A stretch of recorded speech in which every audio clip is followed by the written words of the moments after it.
안녕하세요.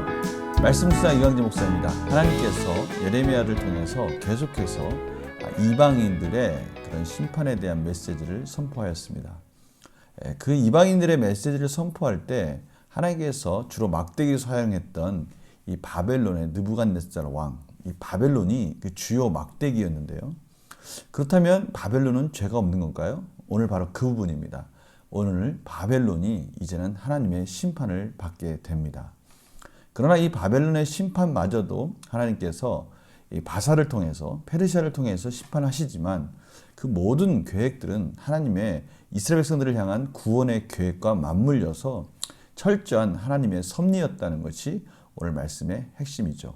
오늘 말씀을 통해서 하나님은 이 바벨론의 포로 기간 70년 그것들이 갖는 의미 또 그것들을 통해서 하나님께서 또 전하시고자 하는 주요한 그 구원의 메시지 이것들을 저희들이 오늘 같이 나누면서 묵상하는 시간 갖도록 하겠습니다. 제가 기도하고 시작하겠습니다. 하나님 아버지 감사합니다. 오늘도 하나님께서 귀한 말씀을 허락해 주셨습니다. 이 진리의 말씀을 깨달아 아는 것이 정말 큰 은혜입니다. 성령님 조명하여 주셔서 이 귀한 말씀을 깨닫게 하여 주시고 또한 마음속에 새기게 하여 주셔서 오늘 하루 또 이 말씀 붙들고 승리하게 하여 주시옵소서. 감사드리며 예수님의 이름으로 기도드립니다. 아멘. 제가 예레미야 50장 1절부터 10절 말씀까지 봉독해 드리도록 하겠습니다. 여호와께서 선지자 예레미야에게 바벨론과 갈대아 사람의 땅에 대하여 하신 말씀이라. 너희는 나라들 가운데에 전파하라, 공포하라, 깃발을 세우라, 숨김없이 공포하여 이르라. 바벨론이 함락되고 벨이 수치를 당하며 무로닥이 부스러지며 그 신상들은 수치를 당하며 우상들은 부스러진다 하라. 이는 한 나라가 북쪽에서 나와서 그를 쳐서 그 땅으로 황폐하게 하여 그 가운데 사는 자가 없게 할 것임이라. 사람이나 짐승이 다 도망할 것임이라. 여호와의 말씀이니라. 그날 그때에 이스라엘 자손이 돌아오며 유다 자손도 함께 돌아오되 그들이 울면서 그 길을 가며 그의 하나님 여호와께 구할 것이며 그들이 그 얼굴을 시온으로 향하여 그 길을 물으며 말하기를 너희는 오라 잊을 수 없는 영원한 언약으로 여호와와 연합하라 하리라. 내 백성은 잃어버린 양떼로다. 그 목자들이 그들을 곁길로 가게 하여 산으로 돌이키게 하였으므로 그들이 산에서 언덕으로 돌아다니며 쉴 곳을 잊었도다. 그들을 만나는 자들은 그들을 삼키며 그의 대적은 말하기를 그들이 여호와 곧 의로운 초소시며 그의 조상들이 소망이신 여호와께 범죄하였음인즉 우리는 무죄하다 하였느니라. 너희는 바벨론 가운데서 도망하라. 갈대아 사람의 땅에서 나오라. 양떼에 앞서가는 순념사같이 하라. 보라 내가 큰 민족의 무리를 북쪽에서 올라오게 하여 바벨론을 대항하게 하리니 그들이 대열을 버리고 쳐서 정복할 것이라. 그들의 화살은 노련한 용사의 화살 같아서 허공을 치지 아니하리라. 갈대아가 약탈을 당할 것이라. 그를 약탈하는 자마다 만족하리라. 여호와의 말씀이니라. 아멘.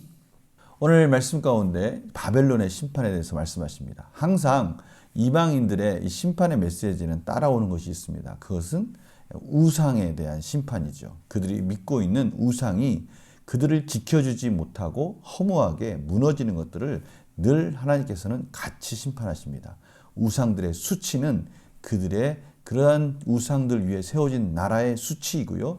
그들이 세운 나라가 얼마나 허망한 우상 가운데 세워졌는지를 하나님께서는 보여주시는 것이죠. 오늘 2절 말씀입니다. 너희는 나라들 가운데 전파하라, 공포하라, 깃발을 세워라, 숨김없이 공포에 이르라.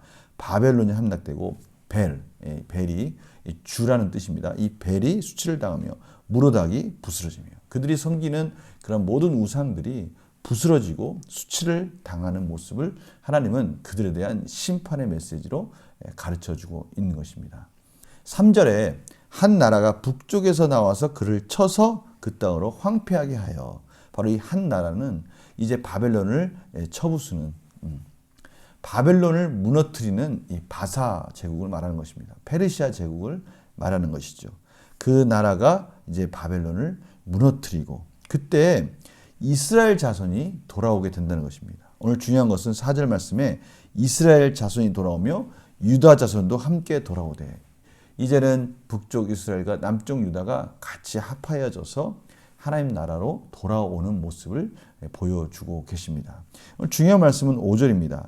그들이 그 얼굴을 시온으로 향하여 드디어 하나님의 성전, 하나님의 거룩한 성 시온을 바라보면서 오라 잊을 수 없는 영원한 언약으로 여호와와 연합하라 하리라. 여호와와 연합하다.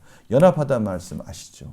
그들과 딱 달라붙는 겁니다. 드디어 하나님이 이스라엘 백성들과 다시 하나가 되어지는, 연합하는 그러한 구원의 은혜를 이스라엘 백성들에게 허락해 주시는 것입니다.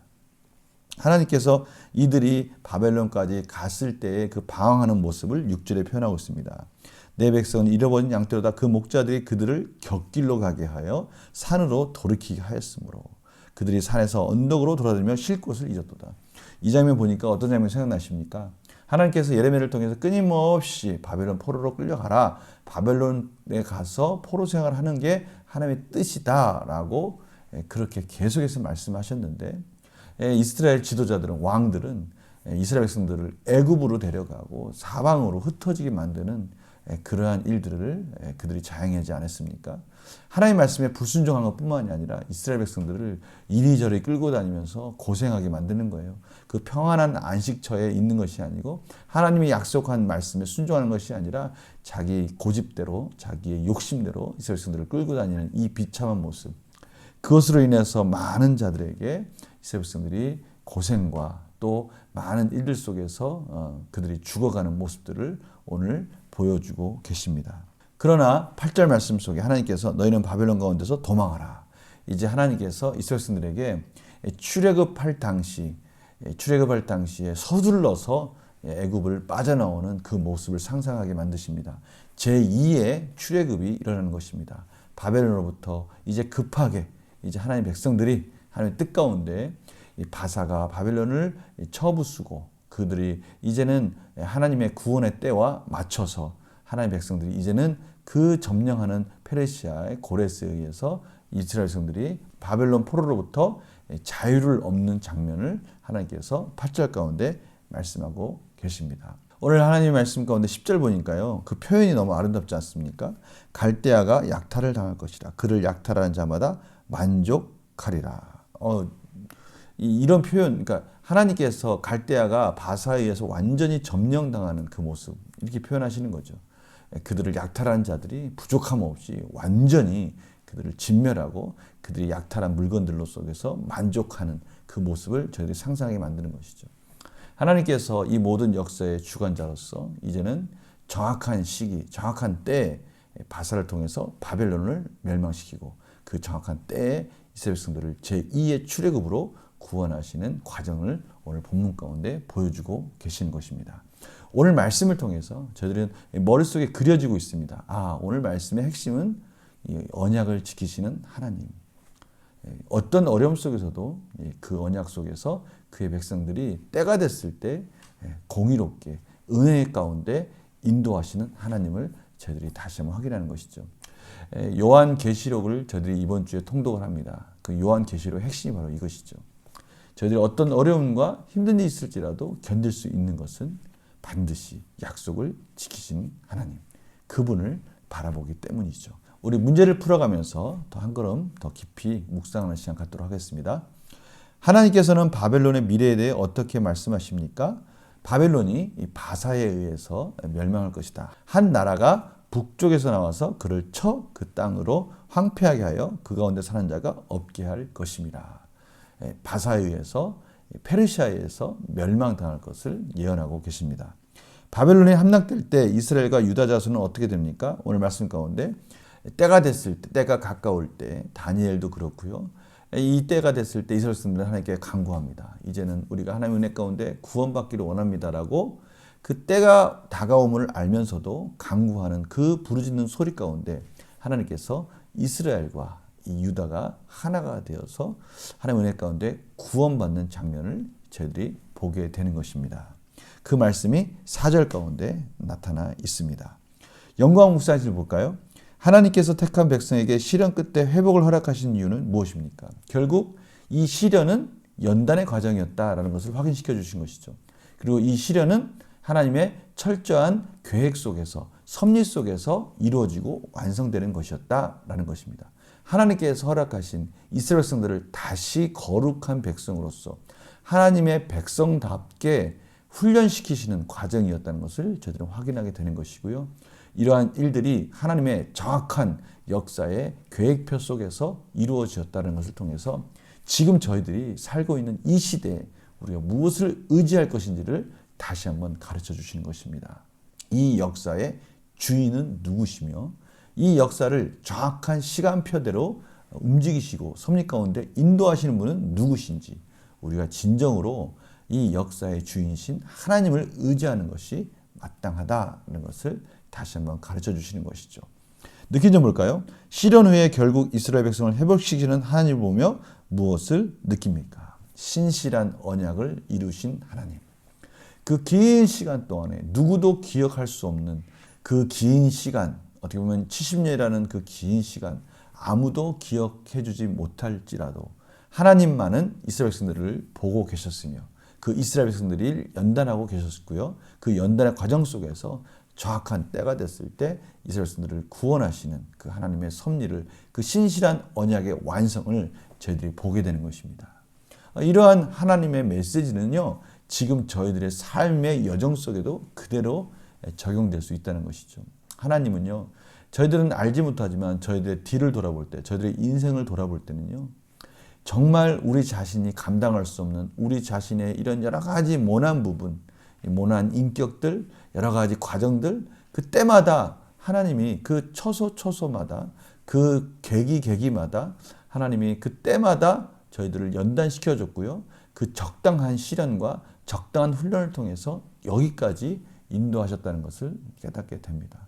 한번 저희들의 과거를 한번 돌아보시기 바랍니다. 여기까지 오는 과정들을, 여정들을, 인생의 여정들을 돌아볼 때요, 하나님은요, 저희들은 모르지만 그때 당시는 정말 몰랐습니다. 그런데 정확한 시간들에 의해서 그때 그러한 일들이 없었다면 지금의 내가 있을 수 있었을까 하는 그런 하나님의 섭리를 고백하지 않을 수 없는 겁니다. 그래서 결단과 적용도요, 바로 이 과거 이스라엘 백성들을 출애굽시키시고 이제는 바벨론 포로에서 해방시키시는 그 하나님의 섭리, 그래서 저희들은 이제 또 다른 것을 기대할 수 있다는 것입니다. 결단과 적용 볼까요?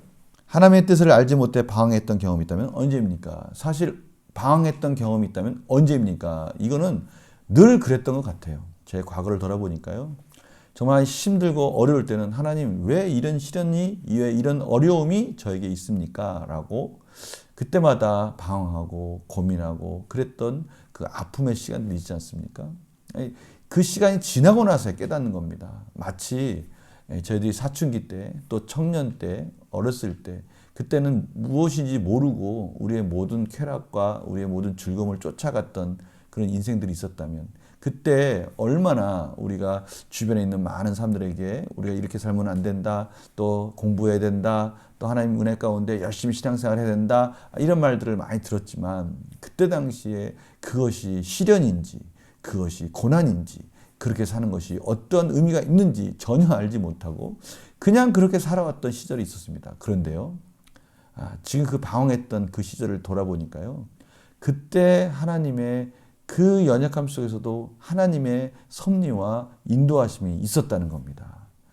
무지하더라도, 연약하더라도 하나님은 그러한 저의 모습 속에서 계속 저를 만들어 오고 있었던 것이죠.